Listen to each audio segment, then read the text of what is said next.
ನಟಿ ರನ್ಯಾ ರಾವ್ ದುಬೈಗೆ ಎಷ್ಟು ಸಲ ಹೋಗಿ ಬರ್ತಾ ಇದ್ಲು, ಜೊತೆಗೆ ಆಕೆ ಹೊಂದಿದ್ದಂತಹ ವೀಸಾ ಇದಕ್ಕೆ ಸಂಬಂಧಪಟ್ಟ ಹಾಗೆ ಇನ್ನಷ್ಟು ಇಂಟ್ರೆಸ್ಟಿಂಗ್ ಡೀಟೇಲ್ಸ್ ಲಭ್ಯ ಆಗ್ತಾ ಹೋಗ್ತಾ ಇದೆ. ನಟಿ ರನ್ಯಾ ರಾವ್ ಬಳಿ ದುಬೈ ರೆಸಿಡೆಂಟ್ ವೀಸಾ ಇದೆ. ದುಬೈನ ರೆಸಿಡೆಂಟ್ ವೀಸಾ 2 ವರ್ಷಗಳ ರೆಸಿಡೆಂಟ್ ವೀಸಾವನ್ನ ಈಕೆ ಪಡ್ಕೊಂಡಿದ್ದಾಳೆ. 2 ವರ್ಷಗಳ ಅವಧಿಯ ರೆಸಿಡೆಂಟ್ ವೀಸಾಗೆ ಇದಕ್ಕೆ ಬರೋಬ್ಬರಿ 83 ಲಕ್ಷ ರೂಪಾಯಿ ಕೊಡಬೇಕು. 83 ಲಕ್ಷ ಕೊಟ್ಟು ಈ ವೀಸಾ ಪಡ್ಕೊಂಡಿರೋದು. 3500 ದೀರಂ ದುಬೈ ಕರೆನ್ಸಿಯಲ್ಲಿ ಹೇಳೋದಾದ್ರೆ ರೆಸಿಡೆನ್ಸ್ ವೀಸಾವನ್ನ ಈಕೆ ಪಡ್ಕೊಂಡಿರ್ತಾಳೆ. DRI ತನಿಖೆಯಲ್ಲಿ ಇದರ ಬಗ್ಗೆ ಎಲ್ಲ ಮಾಹಿತಿಯೂ ಕೂಡ ಈಗಾಗಲೇ ಬಹಿರಂಗ ಆಗಿದೆ. ಇದೇ ಕಾರಣವನ್ನ ನೀಡಿ ಜಾಮೀನನ್ನ ನೀಡಬಾರದು ಅಂತ DRI ಆಕ್ಷೇಪಣೆಯನ್ನ ಸಲ್ಲಿಸ್ತಾ ಇದೆ. ರನ್ಯಾ ವೀಸಾ ಬಗ್ಗೆ ನ್ಯೂಸ್ ಫಸ್ಟ್ ನಲ್ಲಿ ಎಕ್ಸ್ಕ್ಲೂಸಿವ್ ಮಾಹಿತಿ. ಇದರ ಬಗ್ಗೆ ಡೀಟೇಲ್ಸ್ ಕೊಡ್ತಾ ಹೋಗ್ತಾರೆ ಸಂದೇಶ್, ಲೈವ್ ನಲ್ಲಿ ಜಾಯ್ನ್ ಆಗ್ತಾ ಇದ್ದಾರೆ. ಸಂದೇಶ್, ಈಗ ಈಕೆ ಒಂದು ಅಲ್ಲಿ ಬಿಸ್ನೆಸ್ ಅಂತ ಏನು ಇಲ್ಲ ಈಕೆಗೆ, ಅಥವಾ ಸಂಬಂಧಿಕರು ಇಲ್ಲ, ಆದ್ರೂ ಪದೇ ಪದೇ ಯಾಕೆ ಇಷ್ಟು ಬಾರಿ ದುಬೈಗೆ ಹೋಗಿ ಬರ್ತಿದ್ಲು ಅನ್ನೋದು ಪ್ರಾಥಮಿಕವಾಗಿ ಶುರುವಾಗಿದ್ದ ಅನುಮಾನ.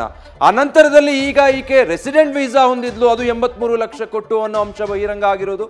ಈ ಬಗ್ಗೆ ತಿಳಿಸ್ತಾ ಹೋಗೋದಾದ್ರೆ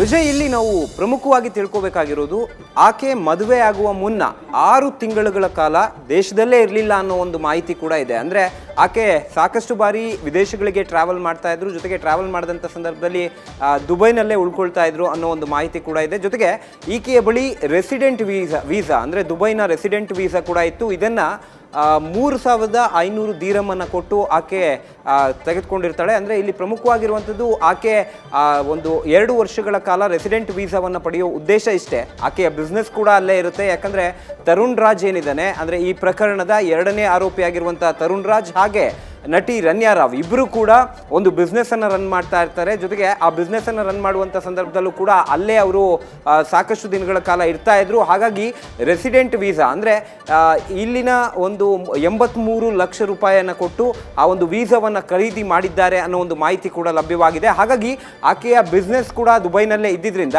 ಅಲ್ಲಿ ರೆಸಿಡೆಂಟ್ ವೀಸಾವನ್ನು ಆಕೆ ಪಡೆದಿದ್ಲು ಅನ್ನೋ ಮಾಹಿತಿ ಕೂಡ ಲಭ್ಯವಾಗ್ತಾ ಇದೆ. ಜೊತೆಗೆ ಈಕೆ ಸಾಕಷ್ಟು ಹೊರದೇಶಗಳಿಗೆ ಟ್ರಾವೆಲ್ ಮಾಡ್ತಾ ಇದ್ಲು. ಜೊತೆಗೆ ಈ ಹಿಂದೆ ಕೂಡ ಇದೇ ರೀತಿಯಲ್ಲಿ ಚಿನ್ನವನ್ನ ಬೇರೆ ಬೇರೆ ದೇಶಗಳಿಗೆ ಸಾಗಿಸಿದ್ಲು ಅನ್ನೋದಕ್ಕೆ ಸಂಬಂಧಪಟ್ಟಂತೆ ಈಗಾಗಲೇ ಅರೆಸ್ಟ್ ಮೆಮೋದಲ್ಲೂ ಕೂಡ DRI ಅಧಿಕಾರಿಗಳು ಇನ್ಫಾರ್ಮೇಶನ್ ಅನ್ನ ಮೆನ್ಷನ್ ಮಾಡಿದ್ದಾರೆ. ವಿಜಯ್, ನ್ಯೂಸ್ ಫಸ್ಟ್ ನಿರ್ಭೀತಿಯಿಂದ ನಿಮ್ಮ ಪರವಾಗಿ.